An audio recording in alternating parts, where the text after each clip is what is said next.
¿Cómo está? Un gusto saludarle. Gracias por ser parte de esta entrevista a fondo con quien ya tenemos a un costado. Esta entrevista a través de la virtualidad con Tomás de Rementería. Tomás Rementería, quien es candidato a concejal por Viña del Mar. ¿Cómo está, Tomás? Un gusto saludarle.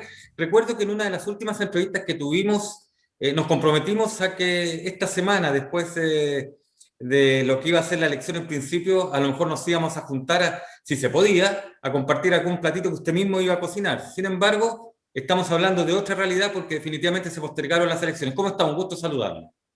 Un placer. Aquí estar en esta casa es una ventaja. En momentos muy difíciles, muy difíciles. No son momentos de elecciones, ni de campaña, ni de nada. Creo que hay una cantidad de gente pasándolo muy mal y vamos a mayor de complicaciones. Por lo tanto, lo principal aquí es la solidaridad, la responsabilidad de campañas nada, ni virtuales. Es decir, hoy día hay que aportar un espacio de reflexión. A mí me cuesta, por ejemplo, ver en la televisión el nivel de estupidez que se habla del sufrimiento de la gente. Cómo hay ciertos canales de televisión que por tener un rating fruto del sufrimiento de la gente, fruto de la barbaridad que estamos viviendo, lo hacen. Es decir, entonces mejor no verla. Ahora, de repente uno ve a un señor que en Santiago lo increpaba, yo lo vi en Twitter, que lo increpaban en la calle porque andaba sin mascarilla. Y habían dos carabineros al lado.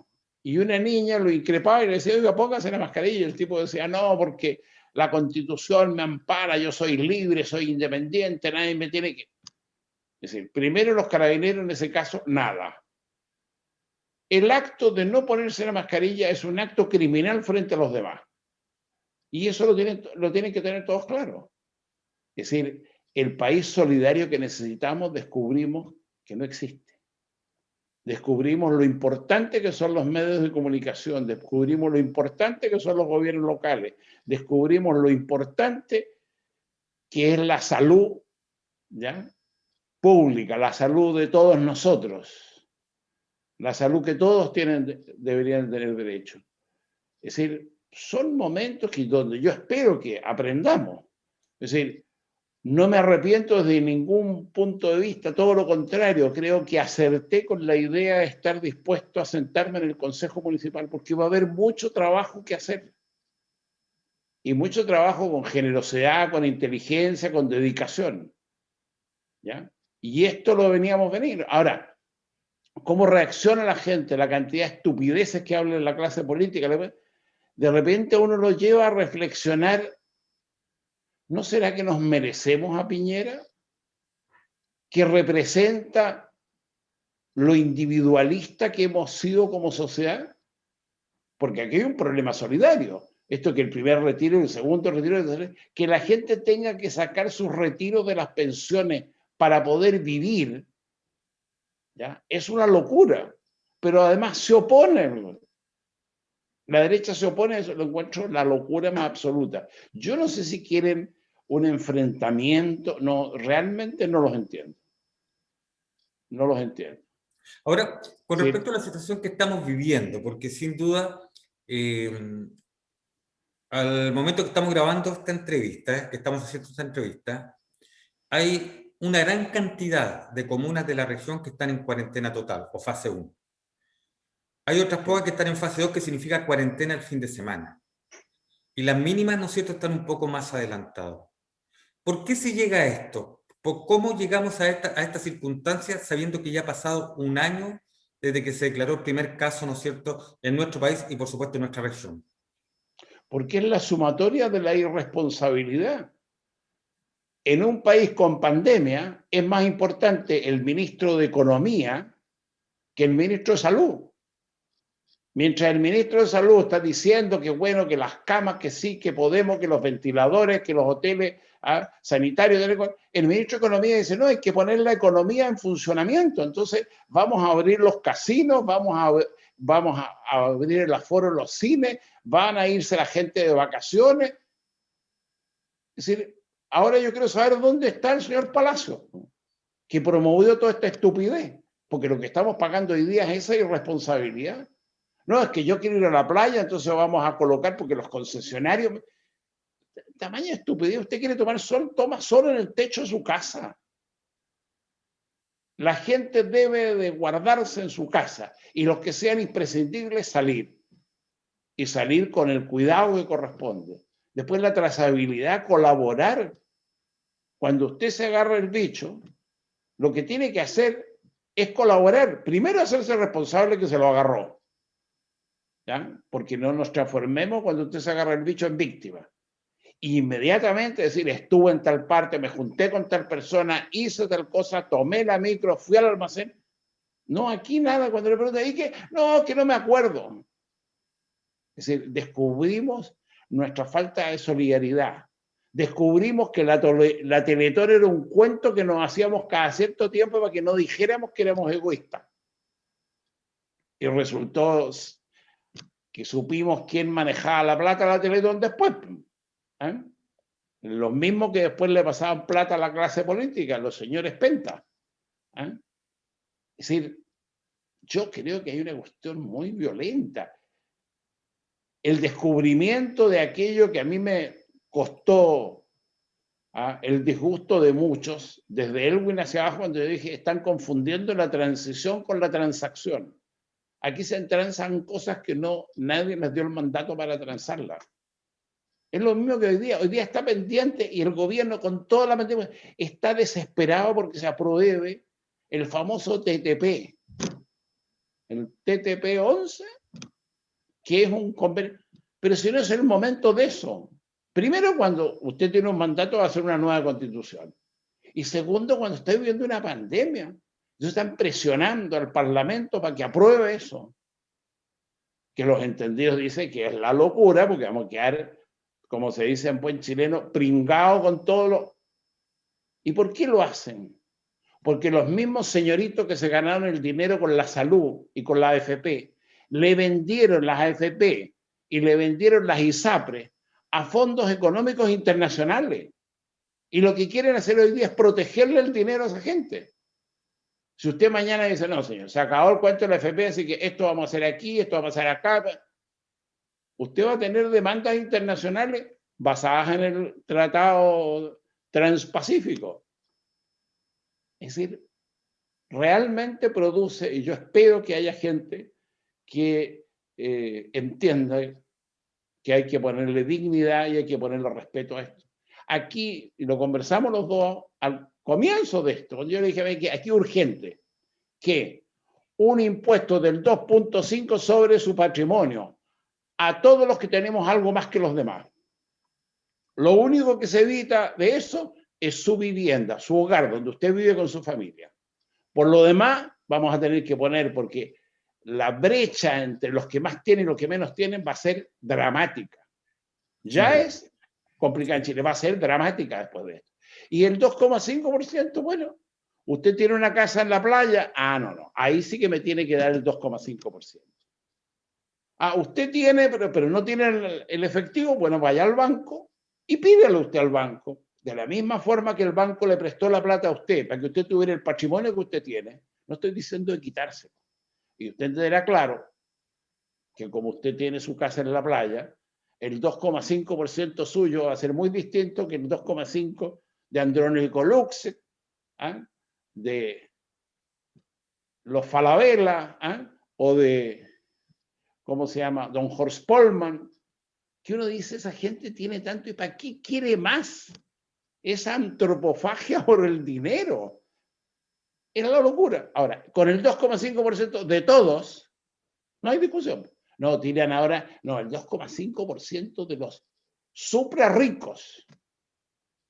No, si los supra ricos van a poner más. Pero yo no tengo hoy día para el 2%, 2,5% de mi patrimonio, voy al banco y le pido la plata. Es que el banco no me va a prestar, entonces venderé algo de mi patrimonio para tener liquidez. Pero estamos hablando de ser solidarios con la vida. Y eso no lo quieren hacer, porque los dogmas son los mismos que yo viví con la izquierda. en los años 70, cuando yo empecé con mi cuento Los Muebles, me decían que yo era un capitalista, ¿ah?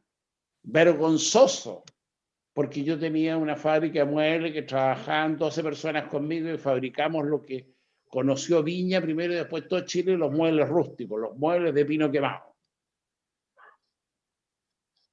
Pero yo decía, si el esfuerzo lo hacemos en colectivo, puede que yo lo pueda hacer mejor, puede que me equivoque, pero no.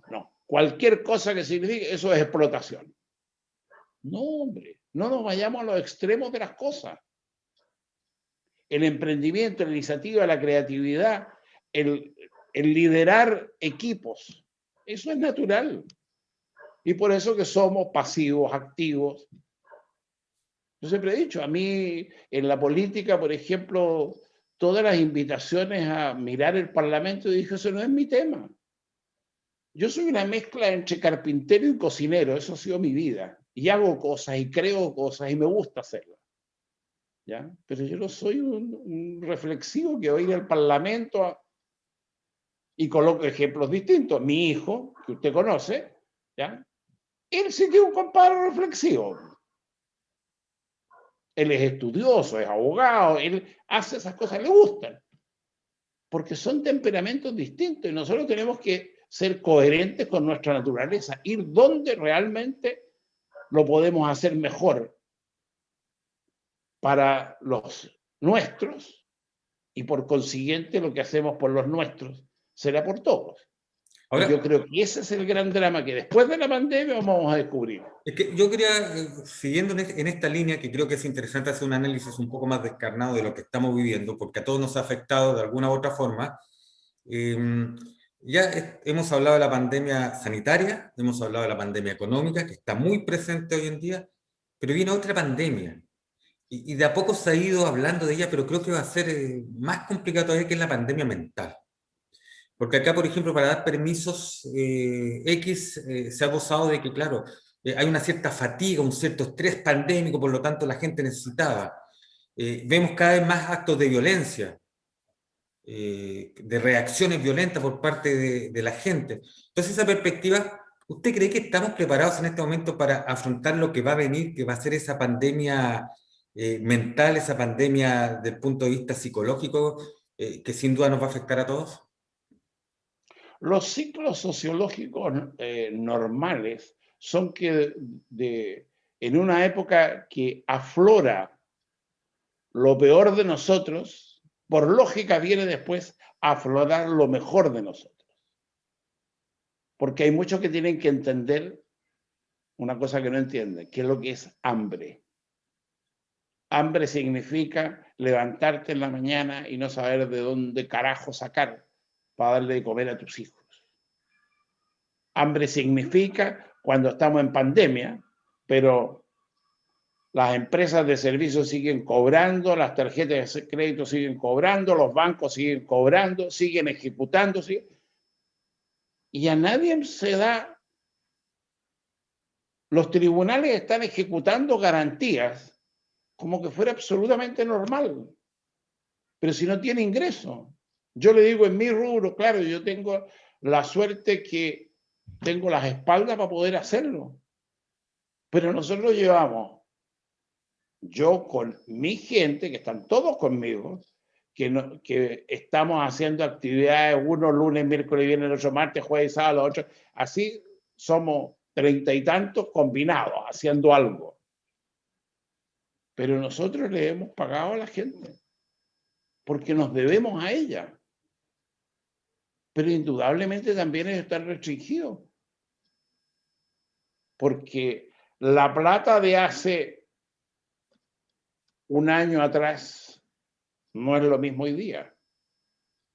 Han subido los productos. Sí. Porque este Cresto gobierno no quiere congelar nada. Cuando usted debería decir, los productos esenciales están congelados, no pueden subir de precio. No, cobra lo que le dé la gana. Yo que no soy comprador, me compraron unos huevos en el supermercado. En mi vida había probado una porquería mejor que esos huevos. ¿Y a dónde usted va a reclamar? ¿Y a qué cosa? No. Entonces, si uno que va y es un supermercado, presente, imagínense lo que es para los demás. Y la gente está desesperada. Ahora, yo creo que, yo espero que los que tienen más que los demás se den cuenta. Fíjate que aquella cosa que dijo la primera dama, ¿ah?, dentro de su ingenuidad y limitación, cuando dijo, vienen los alienígenas, ¿ah?, o aquí algo va a pasar, ¿ah? Y además dijo, parece que vamos a tener que ceder a algunos de nuestros privilegios. Eso es verdad. Es decir, ¿qué fomento de función hoy día tiene la gente frente a lo que está viendo? Que, por ejemplo, el señor presidente de la República puso de su plata en un fondo de inversiones para meterse en el casino Enjoy. Es decir, aparte de los análisis que hay, pero yo digo la imagen de la gente, el que está en su hogar y que ve esto. Y como lo ven en un montón de cosas y le llegan sus cuentas, yo creo que es muy grave. Yo creo que hay que convocar a la gente y no toda la gente que tiene es mala. No, no es mala. Yo conozco muchos que son buenos. Y hay algunos que se ponen tontos, como digo yo, porque es antropofagia del dinero. Entonces hay que ser un poquito más generoso. Hay que ir y decir, yo le digo, mañana, impuesto el 2,5% a todos los que tenemos algo más que los demás. Eso es solidaridad, los demás son puras pamplinas. Ahora, siempre he dicho yo, ¿y por qué se llaman impuestos y no se llaman voluntarios? Porque se los tienen que imponer, hombre. Porque nadie viene y dice, oh, me fue tan bien, entonces en vez de pagar 5 de impuestos voy a pagar 7, porque fíjate que me fue muy bien. No, andan viendo y contratan a unos abogadillos que tienen unos estudios para ver cómo se elude, cómo se cambia esto y se pone por allá. Y eso nos hicimos los locos, como que no nos dábamos cuenta, porque el empresario ponía los gastos de su casa en la empresa, es decir, de todos. Todas esas cosas que podríamos decir son pequeñas, sí, descubrimos que las hacemos. Pero sumándose esta crisis que estamos viviendo, espero que nos enseñe. Ahora, con respecto al tema de las elecciones, porque ya se postergó una vez para el 15 y 16 de mayo, pero ya comienzan a surgir algunas voces que, de acuerdo a la realidad que se está viviendo a nivel sanitario, realidad que tiene que ver primero con mayor cantidad de contagio, realidad que tiene que ver además con un asunto de utilización de camas críticas, y ya no por gente de edad avanzada, sino que por jóvenes, que tiene que ver también con mucha movilidad, con la pérdida de la trazabilidad. Y ya comienzan a esbozarse ideas de decir, oiga, a lo mejor esa fecha que se postergó no va a ser posible. ¿Cómo ve usted lo que pueda venir con respecto a estas elecciones? Es decir, no hay ninguna duda que aquí está primero que nada la salud. Primero que nada. Es decir, y si no están dadas las condiciones, no hay elecciones. Si aquí lo primero está la salud de la gente. Hoy día, ¿por qué se produce esto de que los jóvenes están, es decir, entre 20 y 50 años, donde están los mayores índices de contaminación hoy día? Porque los adultos y los adultos mayores entraron en conciencia que hay que ponerse la mascarilla, que no hay que ir donde no hace falta, que hay que lavarse las manos, que hay que preocuparse. Esto no es que haya sido, no. Y los que están hoy día entre 20 y 50, ¿por qué? Por irresponsables, pues. Si el bicho no discrimina, somos nosotros los que tomamos las prevenciones frente a él. Entonces, que la gente en sí no entendiera que ir a la playa era una locura, que las autoridades no entendieran que el transporte público era un contaminante espectacular. Mire esa pobre gente en el metro, como sardina, y vienen después a decir de la trazabilidad. Pero esa gente tiene que trabajar porque tiene que comer. Porque este gobierno no fue a apoyarlo. Un país que gastó cuántos miles de millones de dólares en salvar a la banca en su crisis. Y hoy día, cuando tiene que salvar a los chilenos más humildes, empieza con el tango y la cuenta. Yo creo que eso es muy malo. Ahora, yo creo que la mayoría de la gente en este país es gente buena, pero tiene que salirle afuera lo bueno que tiene, lo más profundo. Hemos vivido crisis de todo. Oiga, crisis de la iglesia, crisis de carabineros, crisis de todo.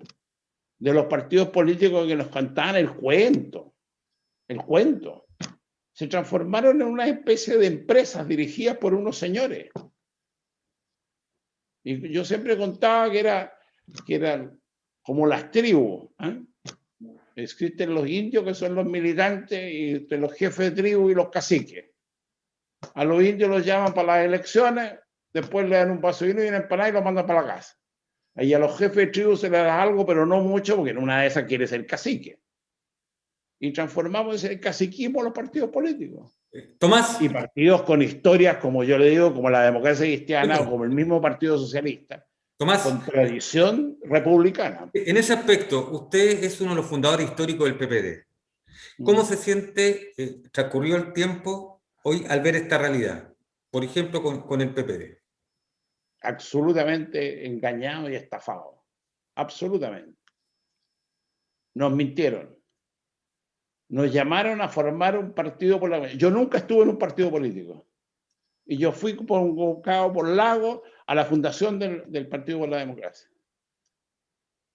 Y yo le digo, yo tenía mi vida, mi capducal, mis radios, mis cosas, podía preferirme si yo en este baile no me meto. No, yo consideraba que este país recuperara la democracia y lo hiciéramos más solidario, más participativo.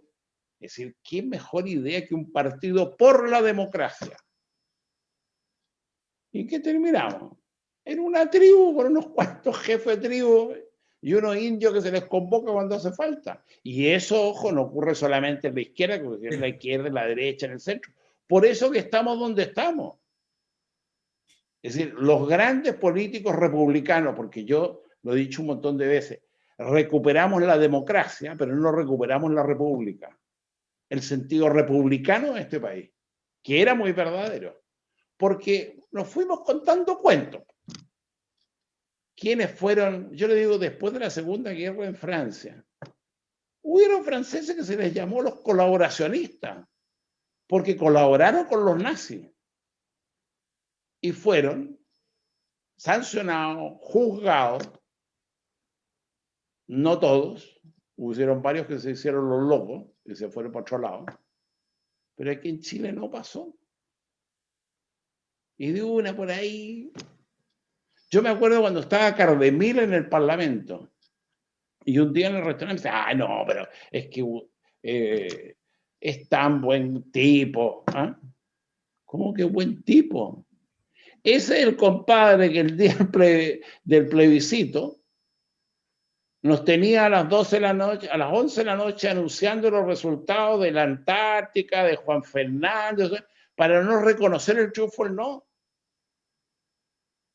Es decir, imagínense usted que no hubiese habido una postura firme como la que tuvo Matei y tuvieron otros. Sí. Y habría nuevamente, ¿quiénes habrían sufrido? Los más sencillos y simples de la calle. Perfecto. La gente más humilde. De esas cosas no hemos aprendido. Entonces tenemos que aprender ahora que esta pandemia nos sirva para aprender a ser verdadero. Perfecto, estamos terminando esta entrevista, creo que ha sido interesante hacer un análisis desde su perspectiva de lo que está pasando en la actualidad en nuestro país, en nuestra región, con esto de la pandemia y también ligado, ¿no es cierto?, a otros ámbitos que son muy importantes. Así que muchas gracias por estar con nosotros. Lo único que me gustaría agregar al final es que necesitamos urgente ser solidarios, necesitamos urgente estar a disposición de que va a haber que trabajar por la gente que más ha sufrido con esta pandemia y con esta crisis. Más que las pequeñeces políticas, más que los intereses individuales. Es decir, que salga la solidaridad del corazón de todos los chilenos. Bien, muchas gracias por conversar con nosotros, Tomás de Rementería, analizando lo que estamos viviendo en este minuto de pandemia en nuestra región y en nuestro país. Que esté muy bien usted y su familia.